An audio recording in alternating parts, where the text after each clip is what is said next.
Hello, Alexander. So, when we look at what we were talking about today in today's elite squad, a couple of things. One was obviously just be careful about that initial stance and those initial shoulders. Just make sure they all get nice and square, so that left foot, comes back a little bit, gets a little bit square is where we want to go. So just keep an eye on that for me. And then we're looking obviously about this swing plane. So when we put the line up your shaft, which is your swing plane, and the path that that club travels on. So when we watch the path back and forward here, the club came a long way underneath that swing plane. So it became a little flat at the top, it came across the line here at the top. When we look at where it got at the top there, that club really pointed out to the right there. So as we wind the club back down into impact, it became very difficult to get it back into the position it went up on. So into the ball there, it came over the backswing. So the backswing was under, the downswing was over that line.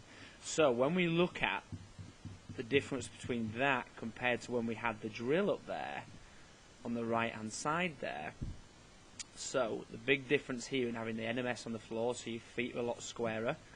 So when we have the NMS to start with, so we put the swing plane line up here, and we get that club moving away, the difference here compared to the two is absolutely phenomenal. So that club head comes up the red line there, gets a lot more on plane.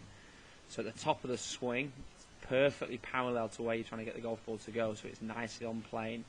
So the difference on the left there at the top, huge difference. So as you wind it back down into the swing, this downswing had a much better chance of coming back into the ball from the right path. So it drops ever so slightly underneath the path it goes up on.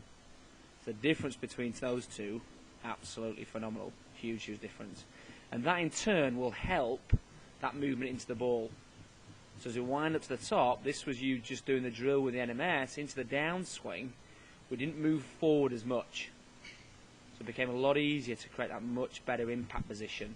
So the difference between that one on the right, which was after the drill, and the one on the left, which was the first one, is phenomenal. So the sway forward on the left there, and that weakish impact position. So the difference here, we nearly create that straight line, whereas here we've very much got that weak position through the ball there.